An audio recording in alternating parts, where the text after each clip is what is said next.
AITA for telling my stepdaughter to ask her bio mom for college tuition? My name is Natalie. I'm 45 years old and I own a pretty successful restaurant in the vibrant Los Feliz neighborhood of Los Angeles. I built it myself from scratch, and it is one of the few things in my life that I have always felt proud of, without reservations. 5 years ago, that restaurant put someone in my path who at the time I thought was special. I will call him Mark, although that is not his real name. He was a contractor and I hired him for a major remodeling of the place. He had a very confident way of speaking, he worked well, he knew how to treat people, and he had that look that makes you let your guard down. During the construction, we started talking more and more. He told me about his daughter Brooke, who was 13 at the time, and how he had raised her alone ever since his ex-wife lost custody due to her alcohol-related problems. Without realizing it, I started looking forward to our work meetings. Then he invited me out for coffee. That coffee turned into dinner, dinner into dates, dates into a formal relationship. And suddenly we were already talking about getting married.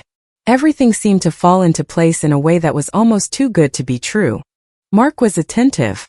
Brooke was kind, affectionate, polite. And I felt that I was finally about to have the family I had always wanted. We got married a year after we started dating. Mark and Brooke moved into my house, a spacious home in a quiet part of Los Feliz. And at first everything was really beautiful. I threw myself fully into my role as a stepmother. I wanted to do it right. I wanted to do it better than right. Brooke and I cooked together, went shopping at the local malls, and I made sure she lacked nothing.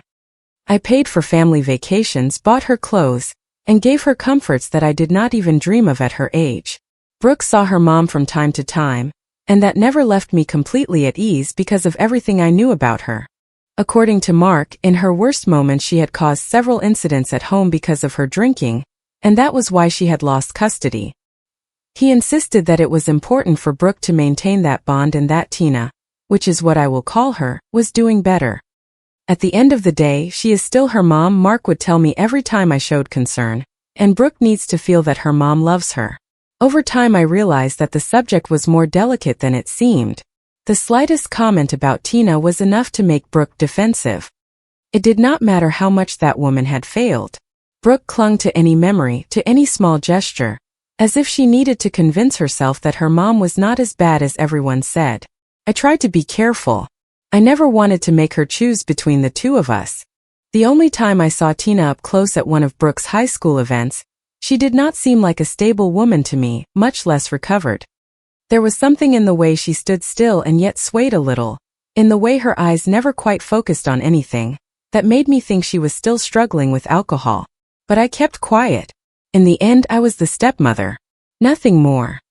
If I had known then what I know now, if I had understood that my desire to be the perfect stepmother was blinding me to what was really happening. But you understand many things when it is already too late. And at that moment the problems had not even begun. Time flew by. Suddenly, Brooke was about to turn 18 and her high school graduation was also approaching. She was nervous about both things. She paced back and forth around the house, restless, rushed, her head full of thoughts. Sometimes it was because of the party, sometimes because of graduation, and sometimes because she had been waiting for weeks for a response from the University of Southern California, which was her dream college. Mark talked about it as if everything was already settled, even the financial part. He never asked me outright. But little by little I began to notice that both he and Brooke took it for granted that when the time came I would cover that expense, just as I had covered so many other things. What if something goes wrong? Brooke kept repeating. What if people do not show up? What if it is not perfect? One night I found her overthinking everything again and I hugged her. Everything is going to be fine, I told her. In fact, I just thought of something. What if we have your party at the restaurant? I will set aside the private room for you. Her eyes lit up immediately.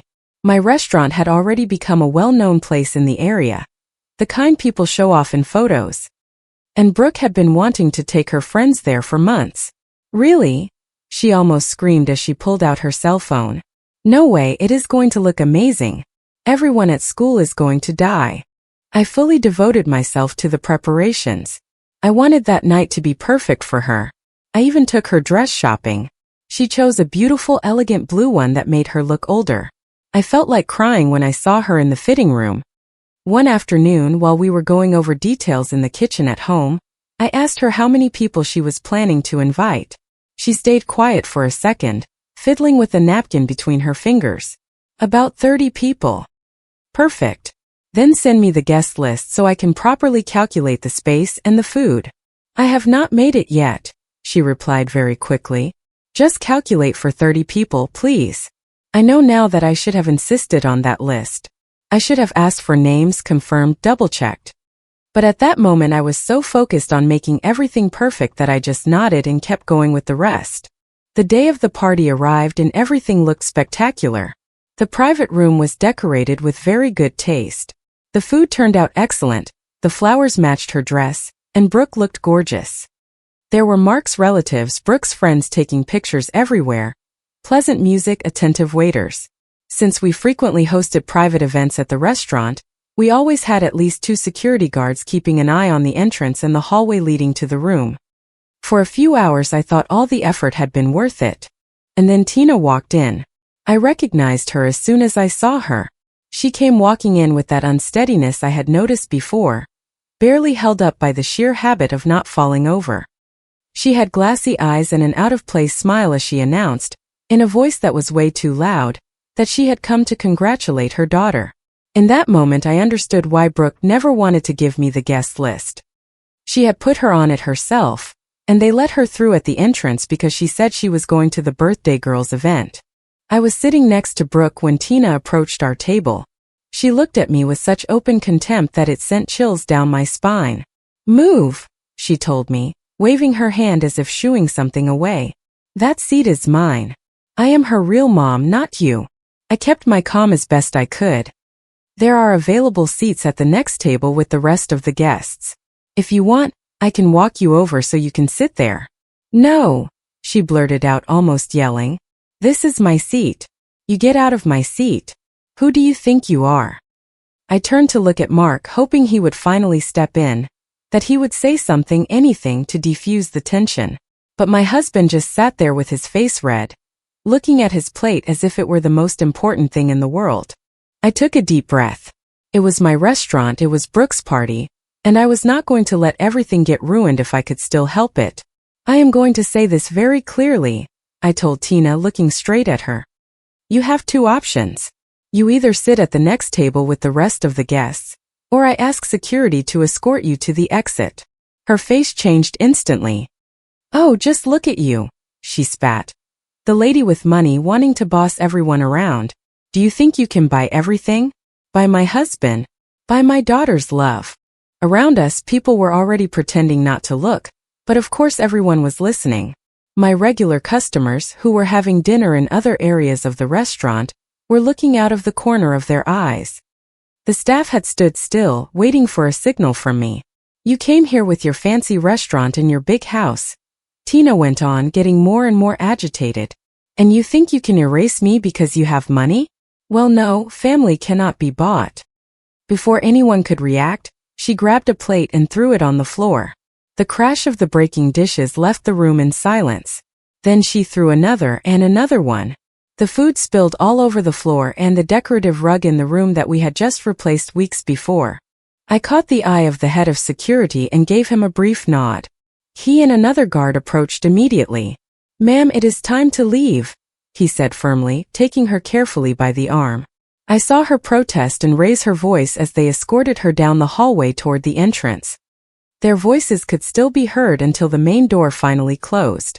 The silence left behind was awful. I stood up and with the best face I could put on I said, "I offer you an apology for what just happened. Please continue to enjoy the night.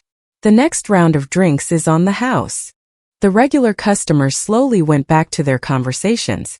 My event tables, on the other hand, remained wrapped in whispers.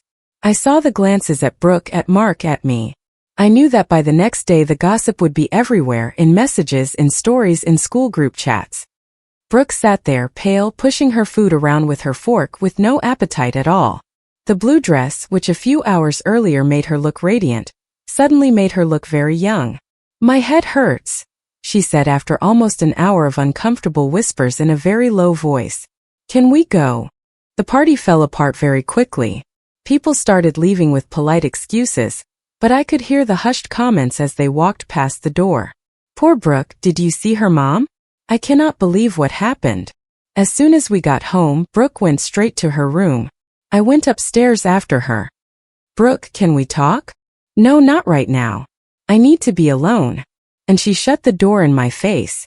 I went down to the kitchen and found Mark staring into a glass of whiskey, as if the answer to everything was in there. Did you invite her? I asked him quietly.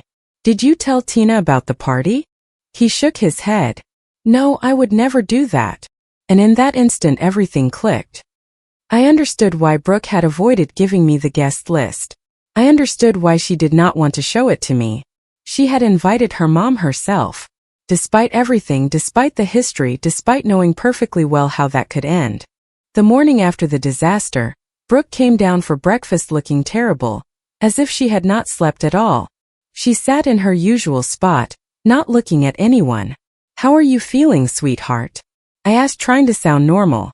Fine, she mumbled, staring at her cereal. And that was it. The days that followed were like living in an empty house, even though the three of us were still there. Brooke stopped being the talkative and cheerful girl I thought I knew. When I entered a room where she was talking to Mark, she would immediately go quiet. It was as if something shut off in the air. Sometimes I caught her saying things about her mom in an almost defensive tone, as if she were putting together a trial inside her head and I had already been placed on the side of the guilty. I tried to talk to Mark one night when Brooke was already asleep. Do you not think we should do something? Maybe get her to talk to someone. He waved his hand dismissively. She is fine. She is just processing what happened. Give her space. But it was not fine.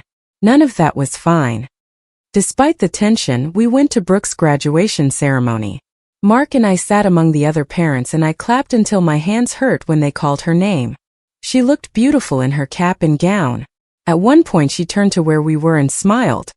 It was a brief smile, but it was enough to make me believe that maybe things were starting to get better. Afterwards we had a celebration at the house. I ordered several of her favorite dishes from the restaurant. A mushroom risotto she loved, some crab croquettes she always stole from the kitchen when she went to watch me work, and even a chocolate cake that took us 2 days to get right just the way she liked it. Some school friends came over. The house filled with laughter, plans about college, and talk about the summer. For a few hours it felt almost normal. I started to relax. I thought maybe we had finally turned the page. Then Brooke's phone rang. She went out to the hallway to answer and came back a few minutes later with a determined look. She walked straight toward me. It was the first time in days she had approached me on her own. My mom is coming over, she announced.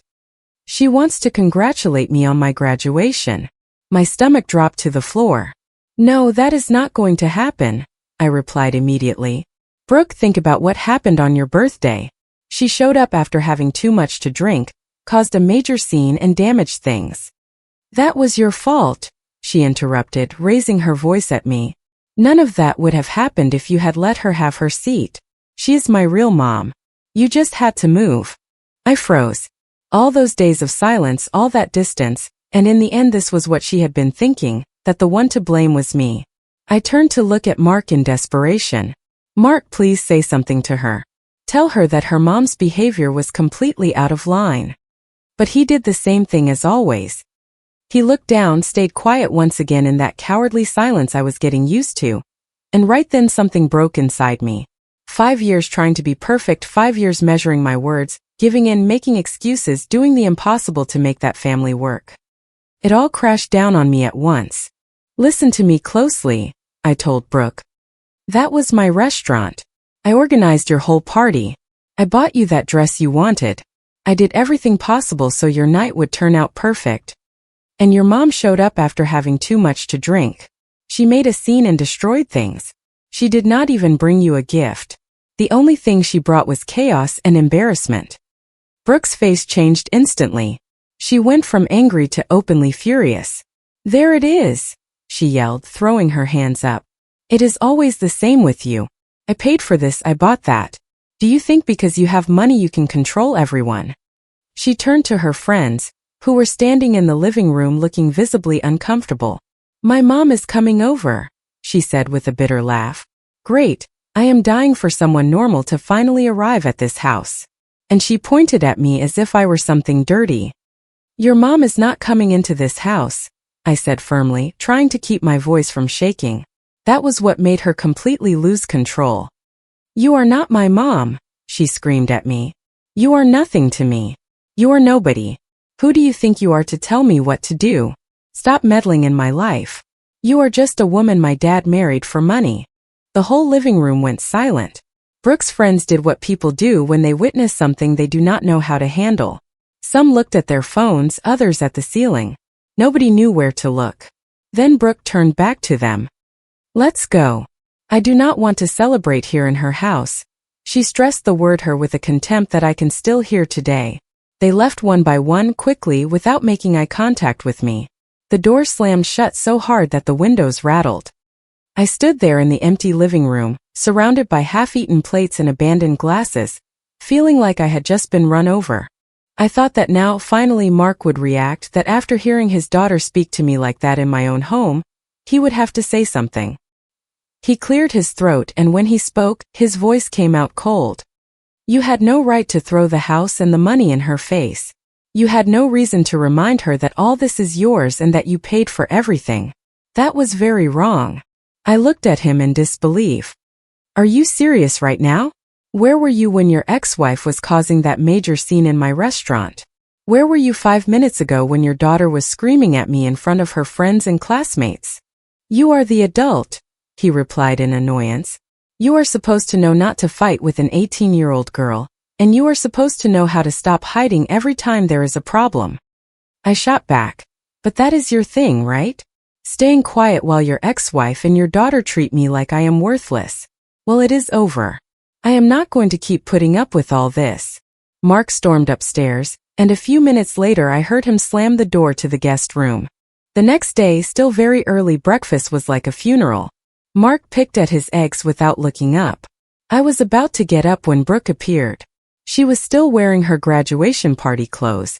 It was obvious she had been drinking that night. I looked at Mark, expecting at least a minimal reaction to seeing his daughter arriving like that at that hour, but no. There he was, focused on his plate. Where were you all night?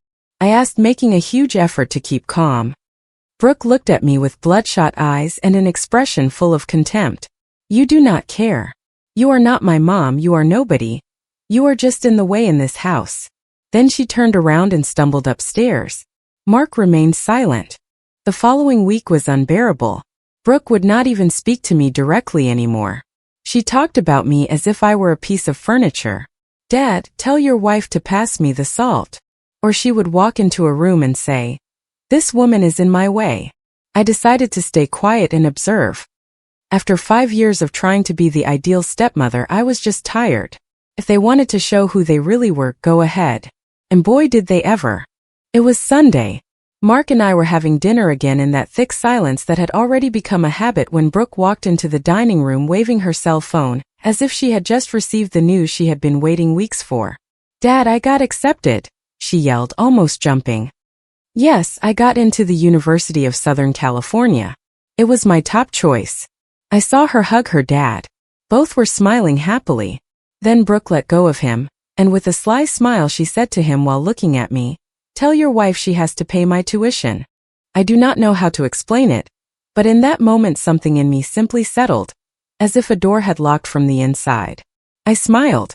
No, a polite smile, and I said with complete clarity, I am not going to pay for your college. Brooke froze. You yourself have made it very clear that I am not your mom, that I am nobody, that I am just in the way in this house. Well, then my money is not going to keep solving your life either. Ask your real mom to pay for your degree. Her face instantly turned red. You are spiteful, she screamed at me with tears starting to well up. You are doing this to punish me. You are evil. I felt strangely calm. It was like watching a storm from behind a window. The chaos was out there, but it could not reach me anymore. Dad, she shrieked, turning to Mark. Make her pay. She has to pay. Tell her. Mark cleared his throat and used that condescending tone that by then I absolutely despised. Come on, Natalie, do not joke around with this. You know you have to help with Brooke's education. I pushed my chair back and stood up. I was already very clear. I am not going to pay for a ridiculously expensive private college for someone who has spent weeks telling me I am nothing to her. For someone who treats me worse than a stranger inside my own home. I turned around and walked out of the dining room. As I was walking up the stairs, I could hear Brooke making another one of her scenes. Screaming, crying, plates banging on the table, a chair dragging. I remember thinking with a cold calm that surprised me, that she was more like her mother than I had wanted to admit. I sat in my bedroom and waited. I knew it was not going to end there. I knew Mark was going to come up at any moment to demand the usual. I was not wrong.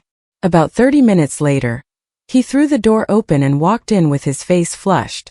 "I am tired of this," he blurted out. "I am sick of your games. You need to grow up and pay for Brooke's college." I looked at him from the bed where I was still sitting. "No, you and Tina figure out how to pay for the University of Southern California. You will think of something." He started pacing back and forth like a caged animal.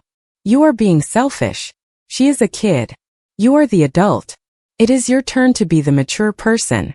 I listened to him and remembered all the times he had pulled the same excuse on me. Be the mature one. Come on, let it go. She is just a child. Always making excuses, always expecting me to smile, give in, and on top of that pull out my wallet.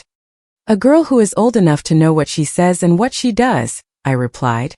"A girl who has been very clear about how she feels about me. Why should I invest in her future when she has shown nothing but contempt?"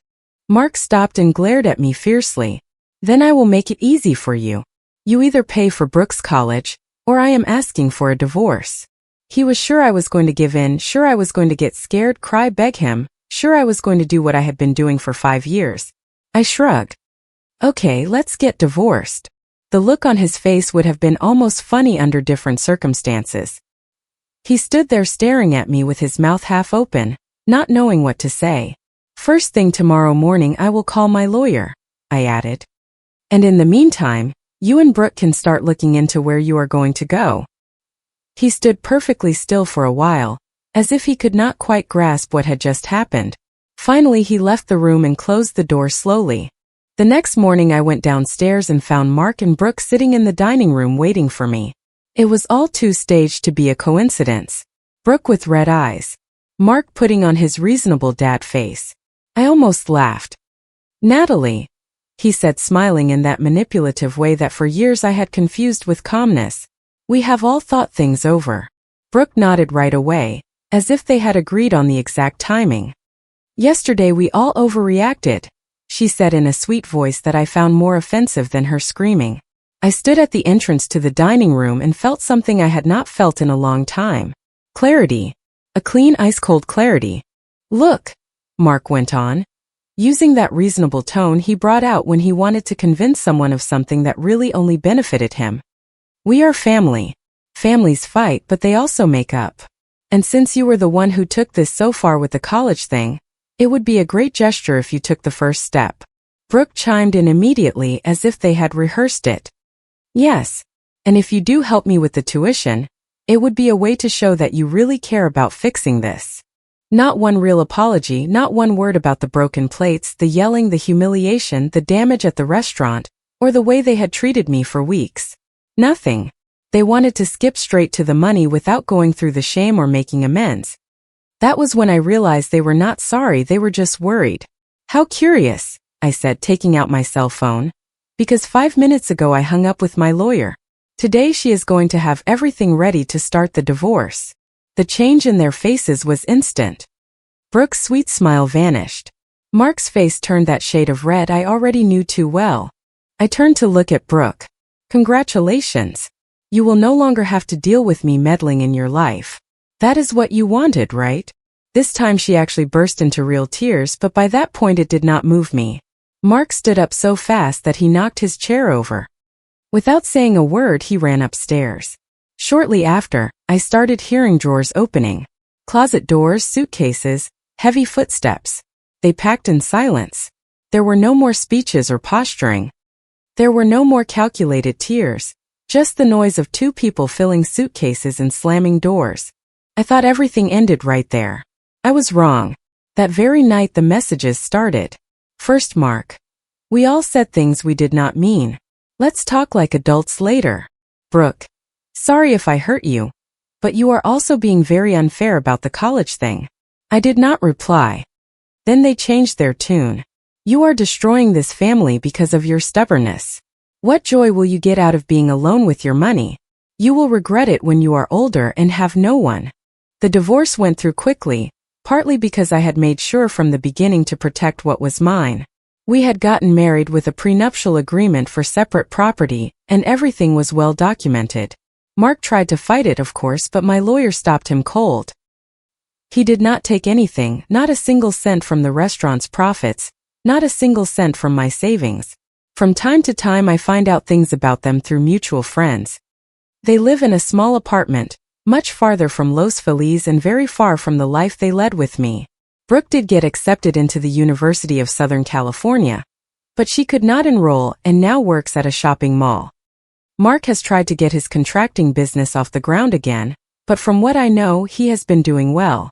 I, on the other hand, redid my house. I got rid of furniture, changed colors, moved spaces around, threw out everything that reminded me of them. The house feels bigger now, lighter. And maybe it is not the house, maybe it is me, maybe what changed is that I finally stopped carrying the weight of trying to buy the affection of people who never loved me, but only what I could give them. Comment. I really hope this story resonated with you the way it did with me. I've learned that protecting our self-respect is never selfish. It's actually one of the most important things we can do for ourselves. Setting clear boundaries shows others exactly how we deserve to be treated. Sometimes the kindest choice we can make is to stop giving everything to people who only take. Taking responsibility for our peace is a powerful act of self-care. Letting go of relationships that weigh us down creates space for real healing. I believe we all have the strength to choose calm over constant chaos. It's okay to walk away when staying means losing pieces of ourselves. What matters most is investing our time and heart in people who truly value us. I'd love to hear what this made you reflect on in your own life. If you liked it, don't forget to leave a comment and support the channel by subscribing. See you in the upcoming stories.